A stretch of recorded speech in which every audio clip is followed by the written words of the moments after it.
So in our previous video, we have discussed the classical experiment of Henin et al.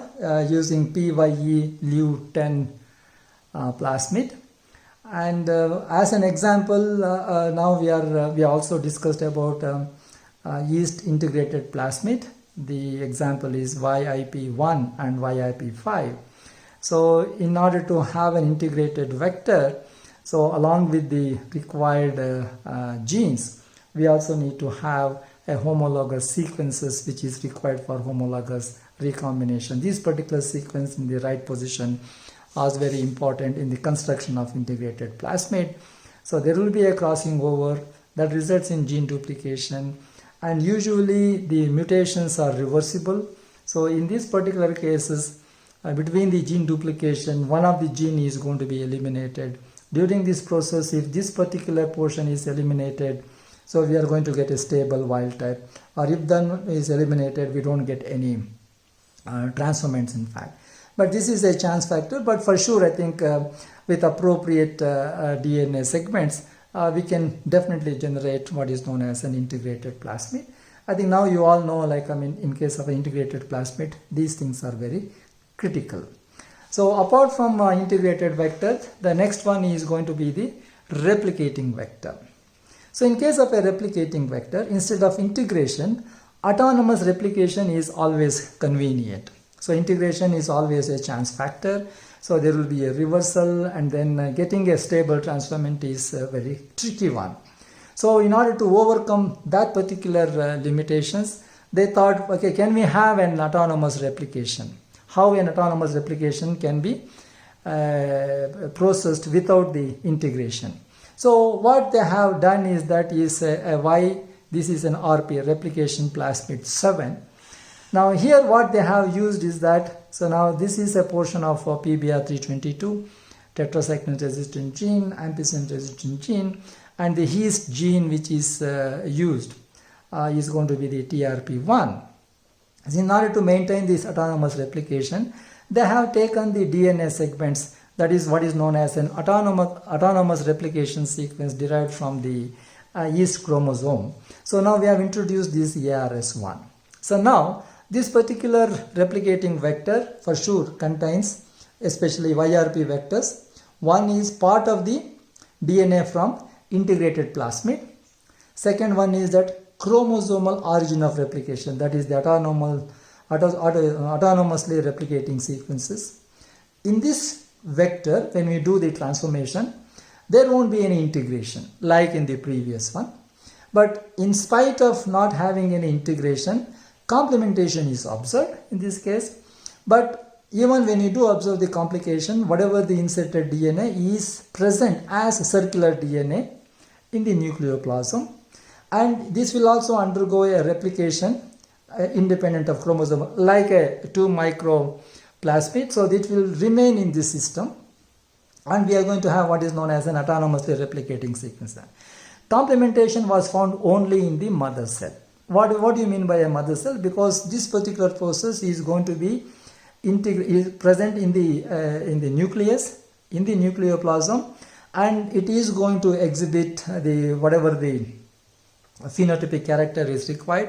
I think it's going to be functional, and it will also multiply within the nucleus independent of one, like a 2 micron plasmid. But here it is called as a replicating basically because we have used autonomously replicating sequence 1. Now this transformation is only there in the mother cell. Assuming that if this mother cell undergo division, okay, by budding, the daughter cells do not acquire any of these things. In other words, in the daughter cell, subsequently in the daughter cell, so we don't find any of these functional activities. Now the replicating vectors is useful only in the first generation of transformation. Suppose if the yeast cell undergoes duplication, then in the subsequent daughter cells, so we don't find this particular plasmid, or the function of this particular plasmid is not retained. So this is to overcome the integration, we have used an autonomous replicating sequence. But in this particular one, we can get all the phenotypic characters only in the mother cell. But in the daughter cell, you don't find it in fact. But while carrying out this particular experiment, they also found out that few daughter cells showed some complementation. So once they try to understand how come few daughter cells showed complementation but not the other one, then on the detailed analysis they found out that these daughter cells somehow acquired this DNA sequence of a centromere, in fact. So now that gives an idea stating that, okay, in case of a replicating vector, we can get the functional expression. However, in order to get into the daughter cell, the same functions, so now this particular replicating vector should also have a portion of a centromeric region, in fact. So that resulted in the development of the next type of a vector. Now that one is called as an yeast centromere vector. So now the question is, in case of a yeast centromere vector, now this is YCP centromere vector. Again we have the PBR322. So now this has got both tetracycline and ampicillin resistant gene. So now we have the leucine 2, this is the yeast gene, and now we have the ARS1. Now this is the typical of the replicating sequence, but in order to have the centromere vector, so now we need to introduce a centromeric region. Now when it comes to this centromeric region, now these type of vectors, the studies involving these vectors give us a detailed function of a centromere, because how centromere is very, very important. So now the question is, once we do have this centromere, so we have to find out, because these things has got three important functions. And because of the centromere, these vectors are mitotically stable, meaning that even when this particular cell undergoes mitotic cell division, so now whatever the transformations we have used should be observed even in the daughter cells.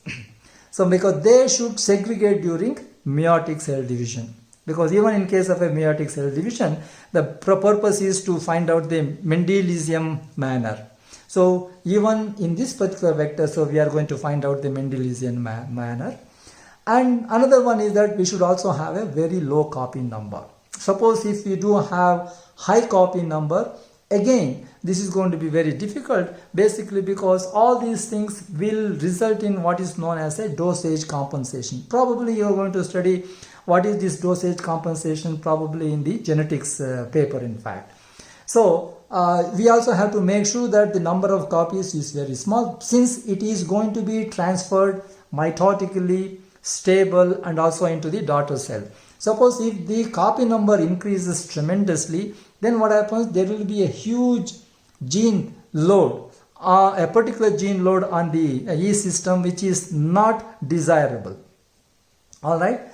So now the next one is that the centromere plasmid, they tried with 2 microplasmid, because the low copy number is very important, basically because they tried, because 2 microplasmid, we all know that we can have, because the replication of 2 microplasmid is independent of genomic chromosomal DNA, and we can have 50 to 100 copy number. So they also tried using the 2 micrometer plasmid in order to increase the copy number. The moment you increase the copy number, and again it is not viable. Then the question is that even if you try to increase the whole thing, and that copy number did not happen, basically because centromere has got a upper regulatory mechanism over 2 microplasmid, that is the replication mechanism. So because the centromere will not allow more number of copies. So that is the one. So high copy number and more than one centromere again is found to be deleterious. For example, if all we need is one centromere, even if you do have more than one centromere, then because of the pulling at 2 different directions, again the segregation is going to be very difficult. So we all know that how important is the centromere vector. The centromere vector is mitotically stable, so from the mother cell even to the daughter cell, so we are going to have the transformations, and whatever the phenotypic character which is desirable phenotypic characters which is required in the mother cell can also be observed in the whole thing, in the daughter cell as well. But the key important thing is that it should be mitotically stable, segregate during meiosis in the form of a Mendelian manner. Another one is going to be the low copy number is always high. They also try to increase the copy number using the 2 micrometer plasmid. The increased copy number again is failed, basically because if you try to increase the origin of replication from the 2 micrometer plasmid, then what happens? Then we have a centromere regulation and then the microplasmid regulation. So the centromere regulatory mechanism is stronger than the 2 micron plasmid. So as a result, so the copy number is retained very low, which is desirable. Then high copy number and more than 1 centromere is found to be very deleterious. So by studying into this one, we also understood how the regulatory mechanism is going to happen in case of the eukaryotic cell. Finally, the last one is going to be the construction of an episomal vector followed by yeast artificial chromosome. So we have studied the integrating plasmid, we have also studied the replicating plasmid. Now this episomal plasmid is also very much similar to that of a replicating plasmid. Now this episomal vector is synonymous with the 2 microplasmid. So here what they have done is that now this is the PJDB219. This is an episomal plasmid. So now we have the E. coli plasmid region, PMB9, so tetracycline resistant gene. Now this is the leucine 2 gene. So now this is from the yeast and this is from the plasmid. Now this particular region is from the 2 micro yeast DNA. Now this 2 micron yeast DNA, we all know that it replicates independently to that of the genomic DNA, and we are going to have 50 to 100 copies number. So now in this particular, using this one, we have also identified leucine 2 gene along with the PMAB9.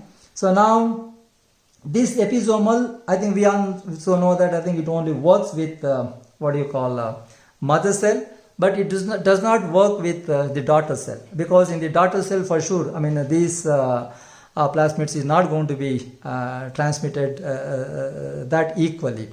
So now this is a typical episomal vector.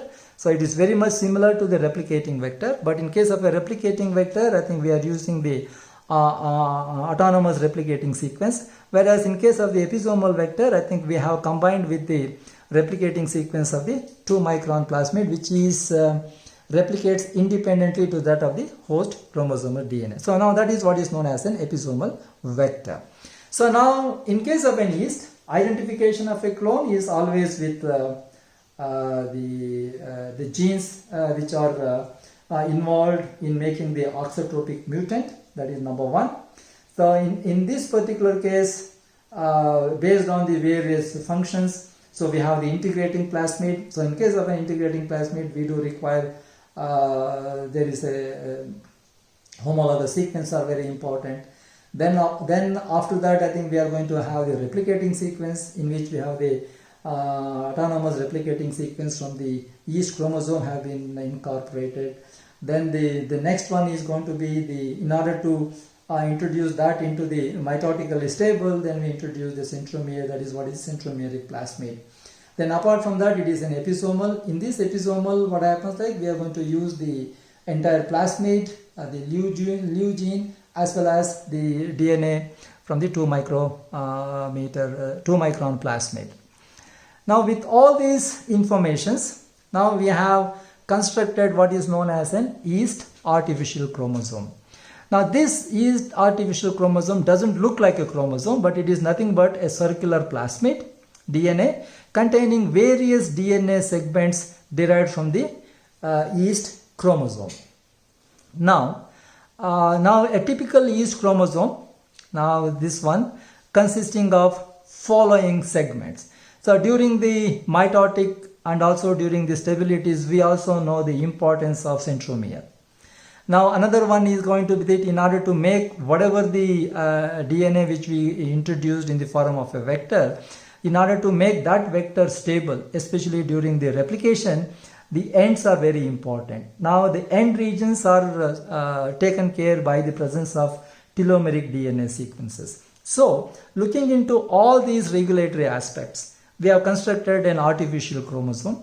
Now this is a typical yeast artificial chromosome. Now in this yeast artificial chromosome, I think we have URA3. This is a gene of the pyrimidine synthesis. This is from the yeast. Another one is going to be the TRP1. Now this TRP1 also has got the origin of replication. That is what we describe in the plasmid, but in case of a chromosome, it is the autonomous replication sequence. Then it also requires a centromere, because this is required for the mitotic stability during the mitosis cell division or the meiotic cell division. These things should be easily segregated. And at the tip, in order to maintain the chromosomic structure stable during the replication process, telomeres are also going to be included, in fact. Now this is a typical chromosome. This is the centromere. At the tip we have the telomeres, and all across this region, so we have the autosomal replicating sequence. So now how this has been constructed? Now for example, this is PYAC3. This is the plasmid yeast artificial chromosome 3. Now this particular chromosome is derived from PBR322. Now we all know the significance of PBR322. Now this is the PBR322 circular plasmid, in which we have introduced various DNA segments of yeast gene like URA3. So now this has been strategically located here, URA3. We need telomeres. So telomeres are located here, and here also telomeres are located. The important one is that we are going to have a unique site, BAMH1, in this region and in this region. So now suppose if you try to hydrolyze with BAMH1, this particular segment is going to be eliminated. From the PBR322, now this is the ampicillin resistant gene. I told you we have introduced TRP1 with autonomous replicating sequence. Now this is the TRP1 continuing to get into this autonomous replicating sequence. Now this is from the yeast, this is from the yeast, this is from the yeast, this is from the yeast. Then the most important one is the centromere. So now we have introduced into the centromere. Now in order to have the artificial chromosome, in order to insert the DNA of our choice, so we also have another sequence, SUP4. This is also a DNA segment derived from the yeast, in fact. Now this SUP4 has got a unique SNAB1 restriction site. This SNAB1 restriction site provides a blunt end ligation. Okay. Now this is actually yeast artificial chromosome. It doesn't look like a chromosome. It is a circular in nature. Now what is the strategy is going to be employed in order to construct the artificial chromosome? So in case of an artificial chromosome, the length of the DNA which we are going to incorporate, there is no limitation, in fact. I will tell you how. So now this is the yeast artificial chromosome. Now we are going to treat this with BAMH1. Another one is got SAB1. I told you SNAB1 gives rise to the blunt end. Now this is going to be the sticky end. So when we do have the BAMH1 and SNAB1, so because of the BAMH1, these two things are deleted. And now from here to here, we have one segment, and from here to here, we have another segment. So like the cosmid vectors, we have the left hand, and then we have the right hand fragment. So we are going to have two fragments. So now it is digested with this. Now we have the telomere on one side. Now we have the TRP, and then we have the ARS. Then we have the centromere. Then part of the SNAB1, that is the SUP4. Now this is one segment. Now this particular one is removed. Then we have the another part of the SUP4 segment, URA3, another telomere. So now we have one segment and we have two segments. Now this results in blunt end ligation now, in fact. Now when we do have this blunt end ligation, so now in between we can introduce DNA of our choice of any size. We can just introduce into this particular one. After that we are going to do a protoplast fusion. You take a mutant, the mutant with respect to either the URA3 or TRP1, doesn't really matter. Then you then because you are going to make the spiroplast, you do the transformation, then you are going to stabilize the process with a 3% agar, and then try to identify whether the gene of our choice is going to be introduced, in fact. So now this is how a stepwise development of various vectors in case of an yeast. So now we have to understand the mechanism, especially with respect to the clonal selection, that is by complementation.